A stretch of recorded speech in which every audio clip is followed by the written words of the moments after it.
এপ্রিলের নির্বাচন আর সে সাথে দেশের রাজনীতিতে চলছে এক উত্তেজনাকর পরিস্থিতি। এমনই এক সময়ে প্রধান উপদেষ্টা ডক্টর মোহাম্মদ ইউনূস সরকারি সফরে এখন যুক্তরাজ্যের পথে। একে সরকারি সফর বলা হলেও সফরে কিং চার্লস হারমোনি অ্যাওয়ার্ড গ্রহণই সবচেয়ে গুরুত্ব পাচ্ছে বলে অনেকে মনে করছেন। যদিও ঢাকার পররাষ্ট্র মন্ত্রণালয় ব্রিটিশ প্রধানমন্ত্রীর সাথে একটি দ্বিপাক্ষিক বৈঠকের কথা জানিয়েছে, কিন্তু সেটি কখন হবে তা আজও চূড়ান্ত হয়নি। তবে এসব আলোচনা ছাপিয়ে দৃশ্যপটে বারবারই আসছে লন্ডনে অবস্থানরত বিএনপির ভারপ্রাপ্ত চেয়ারম্যান তারেক রহমানের সঙ্গে প্রধান উপদেষ্টার একটি বৈঠকের সম্ভাবনা নিয়ে। সূত্র বলছে, ডক্টর ইউনূসের তরফ থেকেই এমন একটি বৈঠকের বিষয়ে আগ্রহ প্রকাশ করা হয়েছে।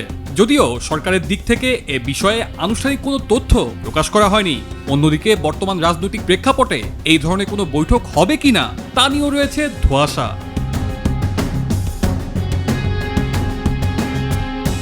এই তো গেল রাজনৈতিক প্রসঙ্গ। এ সফর ঘিরে মূল আগ্রহের কেন্দ্রে রয়েছে প্রধান উপদেষ্টার সঙ্গে থাকা তার সফর সঙ্গীদের নিয়ে। এ সফরে বিটিভি ও পিআইডির প্রতিনিধি নেওয়া হলেও সরকারি বার্তা সংস্থা বাসসের কোনো প্রতিনিধি সহ আর কোনো সাংবাদিক নেওয়া হচ্ছে না, যা অনেকটা নজিরবিহীন বলে মনে করছেন অনেকেই। আবার প্রধান উপদেষ্টার সফর সঙ্গীদের তালিকায় নাম আছে দুর্নীতি দমন কমিশনের চেয়ারম্যান আব্দুল মোমেন ও বাংলাদেশ ব্যাংকের গভর্নর আহসান এইচ মনসুরের নামও। এটিকেও অনেকে বিরল ঘটনা বলে মনে করছেন। এমন অবস্থায় আগ্রহের কেন্দ্রবিন্দুতে প্রধান উপদেষ্টার এ সফরের কর্মসূচির তালিকায় কি আছে?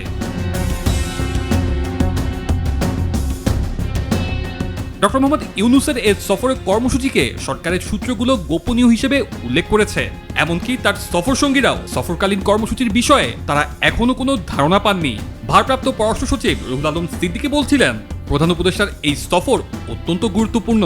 সফরে ডক্টর মোহাম্মদ ইউনূস ব্রিটিশ রাজা তৃতীয় চার্লসের সঙ্গে সাক্ষাৎ করবেন। ব্রিটিশ প্রধানমন্ত্রী কিয়ার স্টারমারের সঙ্গেও তার দ্বিপক্ষীয় বৈঠক হবে। এর বাইরেও বিভিন্ন কর্মসূচি রয়েছে।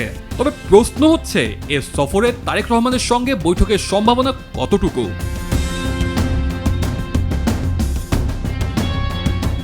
ভারপ্রাপ্ত পররাষ্ট্র সচিব রুহুল আলম সিদ্দিকী এ ব্যাপারে বলছিলেন, বিএনপির ভারপ্রাপ্ত চেয়ারম্যান তারেক রহমানের সঙ্গে যুক্তরাজ্য সফরের সময় প্রধান উপদেষ্টার বৈঠকে এ বিষয়ে কোনো তথ্য নেই। তবে ঢাকা ও লন্ডনে বিএনপি সূত্রগুলো দাবি করছে, প্রধান উপদেষ্টার পক্ষ থেকেই তারেক রহমানের সঙ্গে একটি বৈঠকের বিষয়ে আগ্রহ প্রকাশের পর দুপক্ষ বিষয়টি নিয়ে এখনো আলোচনায় রয়েছে। তাদের দেওয়া তথ্য অনুযায়ী তারেক রহমান কিংবা বিএনপি এ ধরনের একটি বৈঠকের বিষয়ে অনাগ্রহ নেই, কিন্তু নির্বাচনের সময়সীমা হিসেবে এপ্রিল মাসকে ঘোষণা করে দেওয়ার পর এখন আর ইউনূস তারেক বৈঠক কিংবা তাদের মধ্যকার আলোচনার প্রয়োজনীয়তা কতটা আছে, আর সেই প্রশ্নটিও এখন দলটির ভেতরে আলোচনা হচ্ছে। সব মিলিয়ে নির্বাচনের সময়সীমাকে ঘিরে বিএনপি ও অন্তর্বর্তী সরকারের প্রধান উপদেষ্টার মধ্যে এক ধরনের দূরত্ব তৈরি হয়েছে। আর এমন পটভূমিতেই প্রধান উপদেষ্টা যুক্তরাজ্য সফরকালে তারেক রহমানের সঙ্গে কোনো বৈঠক হবে কিনা এ নিয়ে চলছে আলোচনা। তবে সব ছাপিয়ে এখন দেখার বিষয়, আলোচনা তুঙ্গে থাকা এ সফরে শেষ পর্যন্ত কি ঘটতে পারে। তানজিলুর রহমান তুষার, বৈশাখী সংবাদ, ঢাকা।